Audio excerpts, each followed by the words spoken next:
आज की वीडियो में हम बात करेंगे एप्लीकेशंस ऑफ जेनेटिक टेक्नोलॉजीज़ के बारे में। हमने उससे पहले डीएनए टेक्नोलॉजी का जो टॉपिक है वो पढ़ लिया था। ठीक है, डीएनए रिकम्बिनेंट क्या होता है, डीएनए टेक्नोलॉजी क्या होती है, तो वो हमने डिटेल में अपना टॉपिक पढ़ लिया था। तो आज हम बात करेंगे एप्लीकेशंस की कि जेनेटिक टेक्नोलॉजीज़ में कौन कौन सी एप्लीकेशंस इन्वॉल्व होती हैं। हम सबसे पहले देख लेते हैं कि organisms that have a foreign gene inserted into them are called transgenic organisms. Organisms that have a foreign gene inserted into them are called transgenic organisms. अब what is meant by transgenic? Transgenic को आप transform भी बोल सकते हैं, उसके अलावा transfer modified organisms भी बोल सकते हैं। ठीक है, ट्रांसफॉर्म भी बोल सकते हैं, ट्रांसफर मॉडिफाइड ऑर्गेनिजम्स भी बोल सकते हैं। अब यहाँ पे हमें पता चल जाता है कि वो ऑर्गेनिजम्स जिनमें हम कोई भी फॉरेन जीन इंसर्ट करते हैं, यानी कि वो उसके अपने सेल की नहीं होती, वो किसी और ऑर्गेनिजम्स की जीन होती है, उसे हम फॉरेन जीन कहते हैं। उसको हम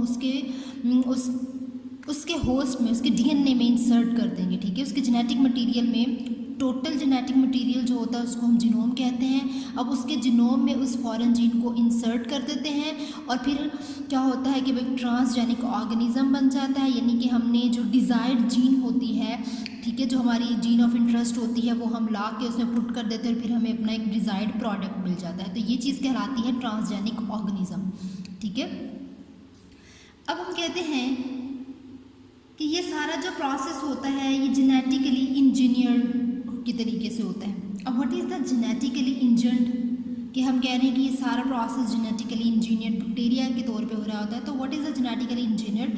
अब जेनेटिकली इंजीनियरिंग हम बोलते हैं कि इसमें हमें ट्रांसफॉर्मेशन करनी होती है। ठीक है, कि हम फॉर एग्जांपल हम एक पर्सन की एक जीन लेके दूसरे पर्सन में इंसर्ट कर रहे हैं, तो वो क्या कहलाती है, वो जेनेटिकली इंजीनियर्ड कहला रही होती है। ठीक है, तो हम जितने भी बायोटेक्नोलॉजिकल प्रोडक्ट्स हम बना रहे हैं, हम वो कहाँ से बना रहे हैं, वो जेनेटिकली इंजीनियर्ड बैक्टीरिया से बना रहे हैं और प्लांट से बना रहे हैं, उसके अलावा एनिमल से बना रहे हैं। ठीक है, अब हम सबसे पहले इसमें देख लेते हैं कि हमारे पास ट्रांसजेनिक बैक्टीरिया है। ठीक है, अब हम कहते हैं कि the bacteria with foreign DNA are called transgenic bacteria. अब जो हम कह रहे हैं कि the bacteria with foreign DNA, एक बैक्टीरिया है, उसमें हमने कोई भी फॉरेन डीएनए जो है वो पुट कर देना है, इंसर्ट कर देना है और वो हमें एक ट्रांसजेनिक बैक्टीरिया बन जाएगा। ठीक है, अब हम कह रहे हैं कि हमारी जो हम कह रहे हैं प्रोसेस जो कहला रहा है वो जेनेटिकली इंजीनियर्ड कहला रहा है। ठीक है, जेनेटिक टेक्नोलॉजीज कहला रही है। ठीक है, तो अब वो जेनेटिक टेक्नोलॉजी कौन सी है? ठीक है, जेनेटिकली इंजीनियर्ड में जेनेटिक टेक्नोलॉजी कौन सी इस्तेमाल होती है? तो वो टेक्नोलॉजी है, वो उसका नाम क्या है? Recombinant DNA technology. हम उस टेक्नोलॉजी को क्या कह रहे हैं, जो टेक्निक हम इस्तेमाल कर रहे हैं, technique recombinant DNA technique is the recombinant DNA technology is used to produce transgenic bacteria. ठीक है, तो वो टेक्निक कौन सी है? रिकम्बिनेंट डीएनए, ये recombinant DNA technology. These bacteria have following uses. अब इन बैक्टीरिया के, जो हमने ट्रांसजेनिक बैक्टीरिया बनाया है, उनके कुछ इस्तेमाल भी होते हैं। सबसे पहले हम देख लेते हैं सिंथेसिस ऑफ फार्मास्यूटिकल बैक्टीरिया। सबसे पहले हम क्या पढ़ रहे हैं? सिंथेसिस ऑफ फार्मास्यूटिकल बैक्टीरिया के बारे में पढ़ रहे हैं। तो अब क्या है कि foreign gene is replicated and expressed in these bacteria. अब सिंथेसिस ऑफ फार्मास्यूटिकल प्रोडक्ट्स में हम क्या बात करते हैं, यानी कि सिंथेसिस ऑफ फार्मास्यूटिकल, यहाँ पे बैक्टीरिया की जगह आप प्रोडक्ट्स कर रहे हैं। ठीक है, product, synthesis of pharmaceutical products. अब हमारे पास प्रोडक्ट्स कौन से बन रहे हैं इन बैक्टीरियाज को इस्तेमाल करते हुए? अब हम कहते हैं कि a foreign gene is replicated and expressed in these bacteria. वो जो फॉरेन जीन होती है वो रेप्लिकेट होती है, एक्सप्रेस होती है इन बैक्टीरियाज में। ठीक है, उसके अलावा हमने बात की कि वो जो फॉरेन जीन है वो रेप्लिकेट होती है और इन बैक्टीरिया में क्या होता है? इंसर्ट होती है। उसके अलावा क्या होता है कि many biotechnology products are produced by bacteria. बहुत सारे बायोटेक्नोलॉजी प्रोडक्ट्स होते हैं। ठीक है, बहुत सारे बायोटेक्नोलॉजी प्रोडक्ट्स होते हैं जो कि हम कह रहे हैं बैक्टीरिया प्रोड्यूस करवा रहा होता है।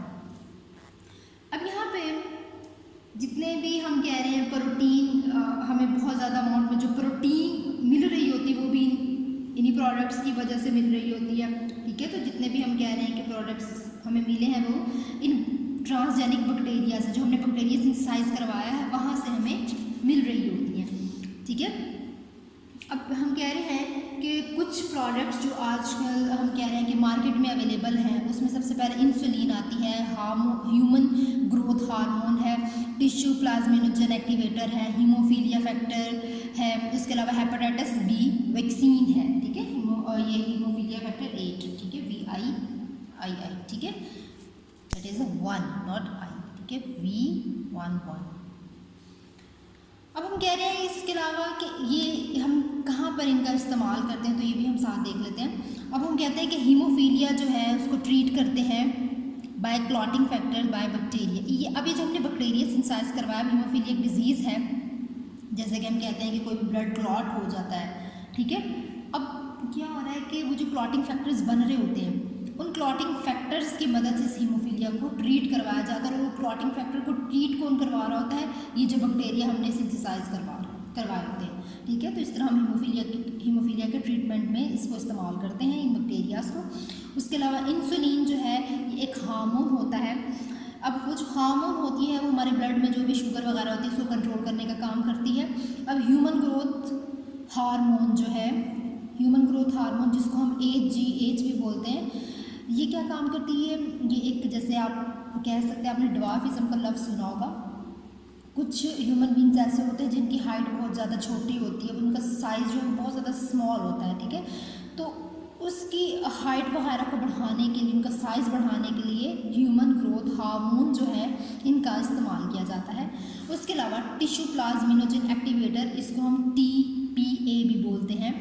अब ये जो टिश्यू प्लाज्मिनोजन एक्टिवेटर होता है ये किसके लिए इन्वॉल्व होता है, ये break down of blood clots के लिए इन्वॉल्व होता है। जितने भी ब्लड क्लॉट्स वगैरह बनते हैं उनकी ब्रेक डाउन में ये मदद करता है, क्योंकि उन ब्लड क्लॉट्स की वजह से क्या होता है कि वो हार्ट अटैक वगैरह, स्ट्रोक वगैरह का खदशा होता है, ठीक है। जो ब्लड क्लॉट की वजह से आपको हार्ट अटैक हो सकता है, स्ट्रोक हो सकता है। तो ये टिश्यू प्लाज्मिनोजन एक्टिवेटर का काम क्या होता है कि ये उनको ख़त्म करता है, ब्लड क्लॉट्स को रिमूव करता है, ठीक है। अब हमने ये देख लिया कि किस तरह ये हमारी हेल्प करते हैं। अब सेकंड पे हम बात कर लेते हैं, और ये सारा काम जो है वो किसकी वजह से हो रहा है, ये जो हमने बैक्टीरिया सिंथेसाइज करवाया है, जो ट्रांसजेनिक बैक्टीरिया, ये सारा काम वो कर रहा है, ठीक है। अब हमारे पास है प्रमोटिंग हेल्थ इन प्लांट्स। अब ये किस तरह हेल्थ को प्रमोट करते हैं प्लांट्स में। अब कहते हैं कि bacterium normally forms colonies in the roots of corn plants, जैसे कि कॉर्न हम कह रहे हैं, मकई के जो पौधे हैं। अब क्या होता है कि ये जो बैक्टीरिया होते हैं ना, ये कॉलोनीज़ वगैरह बना लेते हैं, ठीक है। अब ये जो बैक्टीरिया हैं ये कॉलोनीज़ वगैरह बना लेते हैं। कोई भी पौधा वगैरह है उसके रूट्स में, उसकी जड़ें जो होती हैं वहाँ पर जो है वो कॉलोनी बना लेते हैं, ठीक है। अब some genes from another bacterium inserted into these bacteria, यानी कि कुछ जीन्स किसी और बैक्टीरिया की वहाँ पर, यानी कि जो उस प्लांट के बैक्टीरिया उसमें मौजूद है, उसमें कुछ और बैक्टीरिया की जो जीन्स हैं उनको इंसर्ट कर देते हैं, ठीक है। और वो उसकी जड़ों में मौजूद होती हैं। अब ये जो जीन्स होती हैं ये क्या करती हैं, वो इंसेक्ट टॉक्सिन का काम करती हैं, ठीक है। These toxins protects the roots from insects. तो ये जो टॉक्सिन्स होते हैं ये उन जड़ों को हम कह रहे हैं इंसेक्ट्स वगैरह से बचाते हैं, ठीक है। क्योंकि प्लांट्स में अक्सर कीड़े वगैरह लग जाते हैं जिससे जो पौधा होता है वो ग्रो नहीं कर सकता। तो ये जो बैक्टीरिया हैं ये क्या करते हैं, ये उन इंसेक्ट्स को किल करने का काम करते हैं, जिसकी वजह से जो प्लांट्स हैं उनका बचाव हो सकता है। अब एक और है बायोडिग्रेडेशन, जिसमें ये हेल्प करता है। बायोडिग्रेडेशन हम कहते हैं किसी भी चीज़ को तोड़ना, ठीक है। तो हम कहते हैं कि bacteria can degrade a particular substances. Biodegradation में क्या होता है कि बैक्टीरिया जो होता है ना, कोई भी ख़ास हिस्सा जहाँ पे कोई आप कह सकते हैं कि जहाँ पे कोई कमी रह गई या कोई प्रॉब्लम होती है, तो ये इसको पर्टिकुलर सब्सटेंस को रिमूव कर देगा, उस पार्ट को ही रिमूव कर देगा with the help of these synthesise bacteria, that is the transgenic bacteria, ठीक है। तो जो भी कोई पर्टिकुलर सब्सटेंस उसको कट कर देगा, रिमूव कर देगा। तो ये जो एबिलिटी है डिग्रेडेशन ऑफ बैक्टीरिया की, ये भी जेनेटिकली इंजीनियरिंग के तौर पर हमें मिली है। उसके अलावा बायोफिल्टर्स हैं। बायोफिल्टर्स जो हैं हम कहते हैं कि it is used as a biofilters in industries, ठीक है। तो ये जो ट्रांसजेनिक बैक्टीरिया है इनको हम इस्तेमाल करते हैं एज अ बायोफिल्टर्स इंडस्ट्रीज़ में। वो किस लिए, to overcome air pollution by using micro organisms. अब क्या है, to overcome air pollution by using micro organisms. अब क्या होता है कि जैसे कि आप इंडस्ट्रीज़ वगैरह में देख सकते हैं उसके धुएं की वजह से एयर पोल्यूशन काज हो जाता है, तो उस एयर पोल्यूशन के लिए उन माइक्रो ऑर्गेनिजम्स का इस्तेमाल किया जाता है ताकि हवा में से जो पोल्यूशन है उसका खात्मा किया जा सके। अब यहाँ पे आपको एक डायग्राम नज़र आ रही है, ये वाली डायग्राम, ठीक है। अब ये क्या है, हम कह रहे हैं कि ये एक हमारे पास फॉर एग्जांपल एक बैक्टीरिया है, ये एक और बैक्टीरिया है और ये और बैक्टीरिया है, ठीक है। अब ये हमारे पास एक बैक्टीरिया है, ठीक है। अब ये इसमें एक डीएनए मौजूद होता है और उसके अलावा इसके अंदर एक सर्कुलर एक्स्ट्रा क्रोमोसोम मौजूद होता है, that is the circular extra chromosome, जिसको हम प्लाज्मिड बोलते हैं, ठीक है। ये तो डीएनए था, ये डीएनए बैक्टीरिया में और ये सर्कुलर एक्स्ट्रा क्रोमोसोमल प्लाज्मिड मौजूद होता है, ठीक है। अब यहाँ से क्या होता है, हम इस प्लाज्मिड को ले लेते हैं। अब यहाँ पे कोई और फॉरेन जीन, ठीक है, ये हमने एक बैक्टीरिया ली, ये किसी और बैक्टीरिया की फॉरेन जीन है, उसको हमने इसमें इंसर्ट कर दिया।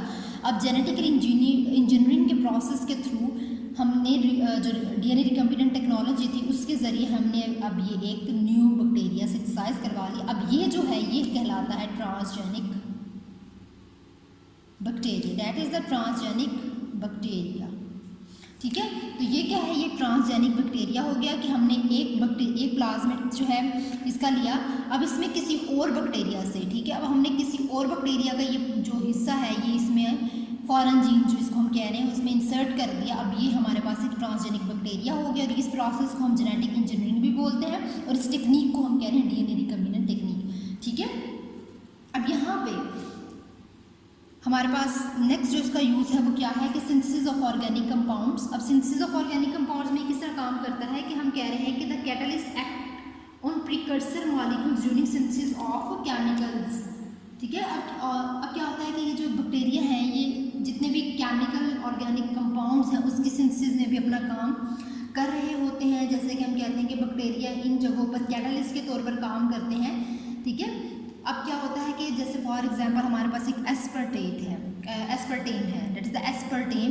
अब हमारे पास एक एस्पर्टेन है, ये एक डाईपेप्टाइड स्वीटनर है, ठीक है। जैसे आप फॉर एग्जांपल ऑर्गेनिक कंपाउंड्स की अगर बात करें तो जैसे स्वीट्स वगैरह, नट्रा स्वीट, अब ये इसको हम नट्रा स्वीट भी बोलते हैं, ये एस्पर्टेन जिसको डाईपेप्टाइड स्वीटनर कहा जा रहा है, it is known as NutraSweet, ये एक स्वीटनर है, ठीक है। तो इनको हम जैसे कि स्वीटनर के तौर पर आप कुछ मीठे के तौर पर उनको स्वीट के तौर पर भी इनको इस्तेमाल किया जाता है और ये कहाँ से प्रिपेयर होता है, it is prepared by transgenic bacteria, ठीक है। उसके अलावा इसका सिक्स्थ यूज़ क्या है कि it is use in mining industry, ये माइनिंग इंडस्ट्रीज़ में भी इस्तेमाल किया जाता है। जैसे कि कुछ कंपनीज़ होती हैं, माइनिंग कंपनीज़ होती हैं जो कि बैक्टीरिया को इस्तेमाल करती हैं कुछ मेटल्स वगैरह को एक्सट्रैक्ट करने के लिए। बैक्टीरिया एक्सट्रैक्ट मेटल्स, ठीक है, फ्रॉम लो ग्रेड सोर्सेज। अब ये सारे मेटल्स हैं, कॉपर, यूरेनियम, गोल्ड वगैरह, क्योंकि माइनिंग इंडस्ट्रीज का काम होता है ना कि वो कॉपर और यूरेनियम और गोल्ड वगैरह को एक्सट्रैक्ट करती है ज़मीन से, तो वो कुछ बैक्टीरिया के इस्तेमाल करके इनको एक्सट्रैक्ट कर रही होती है। तो ये भी हमने ट्रांसजेनिक बैक्टीरिया को पढ़ा है और ट्रांसजेनिक बैक्टीरिया के हमने जो है वो यूज़ भी देख लिए हैं। तो अब हम बात करते हैं ट्रांसजेनिक प्लांट्स की। अब ट्रांसजेनिक प्लांट्स में अगर हम बात करें तो वो क्या है कि the plants with foreign DNA is known as transgenic plants. तो हम कहते हैं कि वो प्लांट जिनमें फॉरेन डीएनए हम इंसर्ट कर रहे हैं उसको हम ट्रांसजेनिक प्लांट्स कहते हैं। अब इसमें सबसे पहले हम बात करते हैं पेस्ट और हर्ब रेजिस्टेंस की, ठीक है। अब पेस्ट और हर्ब रेजिस्टेंस की अगर बात करें तो foreign gene transfer to cotton, corn and potato. तो अब क्या होता है कि जो फॉरेन जीन होती है, जैसे कि हमने भी मकई के पौधे की बात कर चुके हैं, तो इसी तरह इसमें भी यही है कि फॉरेन जीन जो है वो हम ट्रांसफ़र करते हैं कॉटन में, कॉर्न में और पोटैटो वगैरह में। Cell of these transgenic plants produce insect toxin. तो ये जो ट्रांसजेनिक प्लांट के जो सेल्स होते हैं वो क्या करते हैं, वो इंसेक्ट टॉक्सिन्स को प्रोड्यूस करते हैं ताकि वो जो प्लांट्स हैं वो रेजिस्टेंस कर सकें पेस्ट से। So these plants resistance to pest, ठीक है। जब वो इंसेक्ट टॉक्सिन्स प्रोड्यूस करते हैं फिर कोई भी कीड़े जो है वो पौधों को ख़राब नहीं करेंगे, इस तरह वो रेजिस्टेंस जो है वो उनमें रेजिस्टेंस आ जाती है उन इंसेक्ट से लड़ने की, ठीक है। अब हम बात कर लेते हैं ट्रांसजेनिक क्रॉप्स की। अब 1999 में कुछ ट्रांसजेनिक क्रॉप्स जो थी उनको उगाया गया तकरीबन 70 मिलियन एकड़ है पूरी दुनिया में, और फिर एक्सपेक्ट किया गया कि तकरीबन अगले 5 सालों में ये इसकी तादाद जो है वो ट्रिपलेट हो जाएगी। जस्ट आपको इन्फॉर्मेशन के लिए है। सिंथेसिस ऑफ ह्यूमन प्रोडक्ट्स, तो अब हमने इन प्लांट्स से सिंथेसिस ऑफ ह्यूमन प्रोडक्ट्स किस तरह की कि plants are engineer to produce human hormones. अब इन प्लांट्स को इस्तेमाल किया और हमने क्या कि ह्यूमन हार्मोन्स जो है वो बना ली। For example antibody made by corn can deliver radioisotopes to tumour cells. Tumour cells आपको पता है ये कैंसर सेल्स, ठीक है। तो वो जो एंटीबॉडी होती है, अब क्या होता है कि वो जो एंटीबॉडी है made by corn can deliver radio isotopes tumour cells. तो अब इसमें क्या होता है कि ये जो एंटीबॉडी प्लांट से बनती है और फिर वो क्या करती है, वो रेडियो आइसोटोप्स को ट्यूमर सेल्स में डिलीवर कर देती है। तो ये इसका एक काम है कि ये ट्यूमर सेल्स में भी अपना रोल प्ले कर रही होती है, ठीक है। तो ये हमने ह्यूमंस में देख लिया। अब हम आगे बात करते हैं ट्रांसजेनिक एनिमल्स की। What is the transgenic animals, ठीक है। तो अब हम देख लेते हैं ट्रांसजेनिक एनिमल्स। बिल्कुल ऐसे ही हम जिस तरह हमने पहले बात की थी प्लांट्स में, ट्रांसजेनिक एनिमल्स में भी ये होता है कि हम ट्रांसजेनिक माइस वगैरह भी बना रहे होते हैं। तो ट्रांसजेनिक एनिमल्स में भी क्या होता है कि आप जो है कोई भी डीएनए, कोई भी फॉरेन जीन जो है वो उसमें इंसर्ट करवा देते हैं तो ट्रांसजेनिक एनिमल बन जाता है। अब इसमें क्या होता है कि higher growth rate of animals, higher growth rate of animals की अगर हम बात करते हैं, इसमें क्या है कि the genes for cattle growth hormones are injected by this technique into many animals. अब इसमें क्या होता है कि ग्रोथ हार्मोन जो है हम कहते हैं इसके ज़रिए कोई भी एक कैटल है फॉर एग्जांपल, हम किसी और कैटल से उसके जीन उसमें इंजेक्ट कर लेते हैं और एक नया हाइब्रिड बना देते हैं, ठीक है। इसकी वजह से इसका ग्रोथ रेट जो है वो भी इंक्रीज़ हो रहा होता है। उसके अलावा बोवाइन जो है, बोवाइन ग्रोथ हार्मोन को BGH से रिप्रेजेंट करते हैं, बोवाइन को स्मॉल b से और ग्रोथ हार्मोन को कैपिटल G और H से। अब इसका काम क्या है कि बोवाइन ग्रोथ हार्मोन का क्या काम होता है कि इसमें 25% जो है वो मिल्क प्रोडक्शन इंक्रीज़ होती है, ठीक है। इस हार्मोन की मदद से में 25% मिल्क जो है वो ज़्यादा हो सकता है। तो ये एक इंपॉर्टेंट इन्फॉर्मेशन है जो आपसे MCQs में पूछी जा सकती है कि बोवाइन हार्मोन जो हम इंजेक्ट करवाते हैं, द जीन्स फॉर कैटल, इसके साथ आप वाइन भी कह सकते हैं, the genes for bovine growth hormone are injected by this technique into many animal eggs and many animals are produced, ठीक है।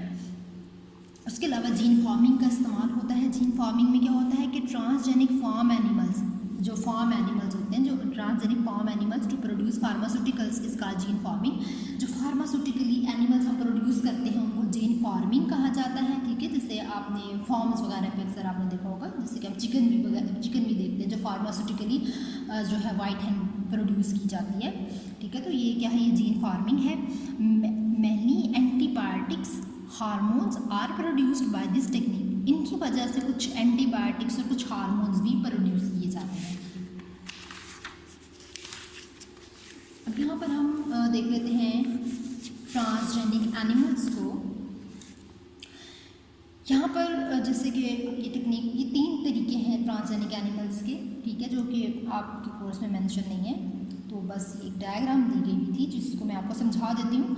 यहाँ पे हमारे पास फॉर एग्जांपल एक फर्टिलाइज्ड एग होता है। यहाँ पर हमें फर्टिलाइज्ड एग लेना है। फर्टिलाइज्ड एग में ये फीमेल है और ये मेल है, रेड कलर से मेल है और ब्लू से फीमेल है, ठीक है। अब यहाँ पे क्या है, ये इंजेक्ट करनी है हमने फ़ौरन। ये फीमेल है, ये मेल है, फर्टिलाइज्ड एग है ये हमारे पास, क्योंकि फर्टिलाइज्ड एग में गैमेट्स बनते हैं और उसमें दोनों गैमेट्स होते हैं, मेल भी और फीमेल भी। अब यहाँ पर हमने एक फॉरेन जीन को इंजेक्ट कर लिया with the help of this syringe. इसको माइक्रो इंजेक्शन टेक्निक, इस टेक्निक को माइक्रो इंजेक्शन टेक्निक कहा जाता है, ठीक है। तो ये इंजेक्शन के ज़रिए हमने ये जो डॉट्स नज़र आ रही है फॉरेन जीन है, इसको मेल में हमने इंजेक्ट कर लेना है। अब फर्टिलाइज्ड एग में फिर इसके बाद उनकी फर्टिलाइजेशन होती है, जायगोट बनता है। जायगोट के बाद हमें एक ट्रांसजेनिक एनिमल बन जाता है, एक कंप्लीट ऑर्गेनिज्म मिल जाता है, एक कंप्लीट एनिमल मिल जाता है। अब उसको हम ट्रांसजेनिक एनिमल को हम हाइब्रिड भी बोल रहे हैं। हाइब्रिड क्यों बोलते हैं, क्योंकि इसमें दोनों मिक्स्ड करैक्टर हैं, क्योंकि ये हमने किसी और का लिया था, किसी और ऑर्गेनिज्म का हमें करैक्टर में, हम कह रहे हैं किसी बैक्टीरिया फॉर एग्जांपल हमने कर लिया, ठीक है। तो ये अब हमें कुछ और एक और करैक्टर मिल गया, ठीक है, एक और स्पीशी मिल गई, ठीक है। तो ये हम ट्रांसजेनिक एनिमल, इसको ट्रांसजेनिक एनिमल बोल रहे हैं। उसके बाद जैसे फॉर एग्जांपल ये हमारे पास एक डीएनए है, इसमें सिंगल डीएनए भी हो सकता है, डबल डीएनए भी हो सकता है, सिंगल हो तो आरएनए, डबल हो तो डीएनए। अब यहाँ पर इनके साथ जो रेड में शो हो रहा है ये क्या है, ये एक एंजाइम मौजूद होता है रिवर्स क्रिप्टेज, जो कि इसको सिंगल और डीएनए में कन्वर्ट करने में हेल्प करता है कि सिंगल से डीएनए और सिंगल से डबल डीएनए और डबल डीएनए से सिंगल आरएनए बनाता है। अब यहाँ से क्या होता है कि हम कोई भी फॉर एग्जांपल यहाँ पे ये रेड पोर्शन जो है ये फॉरेन हाइब्रिड डीएनए, हम यहाँ से इसको जो है निकाल के किसी और में हम फॉर एग्जांपल पुट कर लेते हैं। तो जिस तरह हमने ये इस टेक्निक में किया तो इस तरह भी हम कर सकते हैं। लेकिन अभी हम जो है क्या करेंगे कि इसका ये जो पोर्शन है ये हम ले लेंगे और इसको हम आइसोलेट कर लेंगे। ठीक है, हमने क्या किया, foreign gene is micro injected into fertilised egg. अब हमने यहाँ से इसको ले लिया और हमने इसको आइसोलेट कर दिया, या फिर हम कह रहे हैं ये फॉर एग्जांपल एक पेट्री डिश है, इसमें हम इसको पुट कर सकते हैं। ठीक है, और यहाँ से फिर हम इसमें कोई और जो है ऑर्गेनिज्म की जीन्स ला के तो हम अपना डिज़ायर्ड प्रोडक्ट बना सकते हैं, या फिर हम जो है इसको आगे किसी और फीमेल में ट्रांसफ़र कर सकते हैं, transfer eggs into the foster mother. ठीक है, उसके बाद हम किसी और में भी इसको ट्रांसफ़र कर सकते हैं, जैसे हमने पहले टेक्निक अभी पढ़ी। उसके बाद अच्छा, यहाँ पर हमने जब इसको आइसोलेट किया फर्टिलाइज्ड एग को, तो हमें एक मेट हाइब्रिड जीन कलर्स मिले। ठीक है, उसके बाद हमें एक क्या होता है कि एक मिल्क ट्रांसजेनिक फीमेल बन जाती है। मिल्क ट्रांसजेनिक फीमेल्स के बाद हम उसके जो मिल्क होता है, क्योंकि जाहिर सी बात है मिल्क ट्रांसजेनिक फीमेल्स में क्या होता है कि वो दूध भी देंगी। अब उसके मिल्क को हम टेस्ट करते हैं फॉर टीपीए। टीपीए हमने पढ़ लिया है, टिश्यू प्लाज्मिनोजेन एक्टिवेटर। ठीक है, अब हमारा जो नेक्स्ट प्रोसेस है, don't focus on the register, काफ़ी पुराना है ये। अब हमारे पास जीन थेरापी जो है ये क्या है, जीन थेरापी में हम कहते हैं the insertion of genetic material into human cells for the treatment of disorder is called gene therapy. Gene therapy हम किसको कहते हैं कि एक insertion of genetic material into human cells for the treatment of disorder. For example हम gene therapy कहते हैं कि कोई भी हमारे पास अब नॉर्मल जीन है, उसकी जगह हमने नॉर्मल जीन को पुट करना है, वो प्रोसेस क्या कहलाता है, वो जीन थेरापी कहलाता है। यानी कि एक जीन फॉर एग्जांपल उसमें कोई भी ख़राबी आ गई है, उसकी जगह हमने कोई नई जीन पुट करनी है, that process is called gene therapy. अब इसके भी दो तरीके होते हैं, एक को एक्स वीवो जीन थेरापी कहा जाता है और एक को इन वीवो जीन थेरापी कहा जाता है। अब एक्स वीवो जीन का मतलब क्या है कि the therapy in which gene inserted into cell outside the body is called ex vivo gene therapy. अब इस थेरापी में क्या होता है कि जीन जो है वो सेल के बाहर जो है इंसर्ट किया जाता है। ठीक है, बॉडी के बाहर वो सारा प्रोसेस होता है, इसको हम एक्स वीवो कहते हैं। जबकि इन वीवो में क्या होता है कि the genes are inserted in the cells within the body. Gene cell के अंदर इंसर्ट की जाती है उसकी बॉडी के अंदर, जबकि इसमें जीन उसके सेल में इंसर्ट की जाती है बाहर से, उसकी बॉडी के बाहर से, जबकि इसमें उसकी बॉडी के अंदर ही सारा प्रोसेस हो रहा होता है। तो ये इन वीवो कहलाती है। ठीक है, ये आपसे पूछा जा सकता है एक्स वीवो और इन वीवो में फ़र्क क्या है। उसके अलावा जीन थेरापी काफ़ी डिजीज़ जो है उनके ट्रीटमेंट के लिए भी इस्तेमाल की जाती है। सबसे पहले सिस्टिक फिब्रोसिस, ये सारे डिजीज़ के नाम हैं। सिस्टिक फिब्रोसिस के लिए भी, कैंसर के लिए भी, cancer coronary artery angioplasty haemophilia की नाम है। ठीक है, cancer coronary artery angioplasty haemophilia के लिए भी इस्तेमाल की जाती है। उसके अलावा डायबिटीज़ पार्किंसन डिजीज़ है, इसके लिए भी, और एड्स के लिए भी। ठीक है, कैंसर वगैरह के लिए भी जीन थेरापी की जाती है, कोरोनरी आर्टरी एंजियोप्लास्टी हीमोफीलिया के लिए भी, और डायबिटीज़ पार्किंसन डिजीज़ के लिए भी, और एड्स वगैरह के लिए भी जीन थेरापी की जाती है। फॉर एग्जांपल ये हमारे पास एक क्रोमोसोम है, इसमें जीन मौजूद है। ठीक है, अब यहाँ पे क्या है कि हम ये जो रेड है ये जीन है, इसको हम निकाल लेंगे इस सेल में से, फिर इसकी मल्टीपल कॉपीज़ बना लेते हैं। और ये वाला पोर्शन क्या है, ये डिफेक्टेड पोर्शन है। अब यहाँ पे इस डिफेक्टेड पार्ट में हमने इस नॉर्मल जीन को, इस हेल्दी जीन को इसमें इंसर्ट कर देना होता है, क्योंकि ये डिफेक्ट है। अब इसकी जगह हमने एक नॉर्मल जीन को यहाँ पर पुट कर लेंगे। तो ये प्रोसेस क्या कहला रहा है, ये जीन थेरापी कहला रहा है, ये सारा प्रोसेस जीन थेरापी। और वैसे अगर इसको देखा जाए तो it is the x Vivo, क्योंकि ये आउटसाइड दी बॉडी है। ठीक है, अगर ये सेल के ये सारा काम ना होता, ये सब कुछ सेल के अंदर ही हो जाता, तो वो इन वीवो जीन थेरापी कहलाता। उसके बाद हमारा लास्ट जो है पॉइंट, हमारी लास्ट एप्लीकेशन वो है डीएनए फिंगरप्रिंटिंग। अब what is the DNA fingerprinting? अब इसमें सबसे पहले डायग्नोसिस है। ठीक है, तो सबसे पहले हम बात करते हैं डायग्नोसिस की, कि अब हमने, क्योंकि डीएनए एनालिसिस, हम डीएनए फिंगरप्रिंटिंग में हम डीएनए एनालिसिस की बात करते हैं, तो वो काफ़ी ज़्यादा उसके होते हैं पर्सपेक्टिव्स। अब डायग्नोसिस में क्या होता है कि DNA analysis are used to diagnose viral infections, genetic disorder and cancer. DNA analysis are used to diagnose viral infections. अब इसमें क्या होता है कि डायग्नोज का मतलब आपको पता ही होगा, व्हाट इज अ डायग्नोज, ठीक है। तो डीएनए एनालिसिस को हम यूज़ करते हैं कोई भी genetic disorder, cancer, viral infections को डायग्नोज करने के लिए, कि हमें पता चल जाता है कि इसमें इन्फेक्शन है या इसमें इन्फेक्शन नहीं है। तो डायग्नोज के लिए हम इसको इस्तेमाल करते हैं डीएनए एनालिसिस को। इससे हमें पता चल जाता है कि इसमें कैंसर है या कोई वायरल इन्फेक्शन है या कोई जेनेटिक डिसऑर्डर है। हमारा टू पॉइंट है use in forensic laboratories. DNA analysis की बात करें तो इसको हम फॉरेंसिक लेबॉरेटरी में इस्तेमाल किया जाता है। DNA analysis use to identify criminals. हम क्रिमिनल्स वगैरह के लिए, जितने भी मुजरिम वगैरह होते हैं, उनको पकड़ने के लिए भी डीएनए को इस्तेमाल करते हैं। जैसे कि अक्सर आपने सुना भी होगा कि हम अपने ये जो नाखून हैं, ये जो नेल्स हैं, इनकी मदद से भी, उसके अलावा जो हमारे हेयर्स होते हैं उनकी मदद से भी, ब्लड के जो सलाइवा है, जो थूक होता है, उसकी मदद से भी, और जो ब्लड होता है, few drops of blood and few drops of saliva, it's enough for DNA analysis, ठीक है। DNA analysis in the forensic laboratories। तो हम कहते हैं कि ये काफ़ी होते हैं फोरेंसिक लेबॉरेटरी में ये सारी चीज़ें, कि हमें पता चल सकता है कि ये इसका मुजरिम है। उसके अलावा पेरेंटेज की बात करते हैं। Third point is the parentage. DNA is inherited. हम कहते हैं कि यहाँ पर डीएनए क्योंकि इनहेरिटेड होता है, एक जनरेशन से सेकंड जनरेशन में, सेकंड से थर्ड जनरेशन में ट्रांसफ़र होता है। तो अब ये क्या होता है कि जो फिंगरप्रिंट होते हैं, कि जो हमारे फिंगरप्रिंट्स होते हैं, ये जो फिंगरप्रिंट्स हम बात करते हैं, ठीक है, फिंगरप्रिंट्स, तो ये क्या होता है कि जो हमारे पेरेंट्स की और उनके ऑफस्प्रिंग के जो फिंगरप्रिंट्स होते हैं वो एक दूसरे से रिजेंबल करते हैं। Fingerprint of offspring resemble with the fingerprint of one's parents, ठीक है। तो पेरेंटेज हम कहते ही किसको है कि the relation of a parent and children, ठीक है। तो इससे हमें डीएनए एनालिसिस की मदद से हमें पेरेंट्स के दरमियान में और चिल्ड्रन के दरमियान में रिलेशन का पता चल जाता है, ठीक है। तो ये था पेरेंटेज। तो आई होप आपको एप्लीकेशंस ऑफ डीएनए टेक्नोलॉजी की समझ आ गई होगी। तो अब हमने डिटेल में एप्लीकेशंस ऑफ जो है डीएनए टेक्नोलॉजी उसको डिटेल में पढ़ लिया है। उसमें हमने transgenic bacteria, transgenic plants, transgenic animals, gene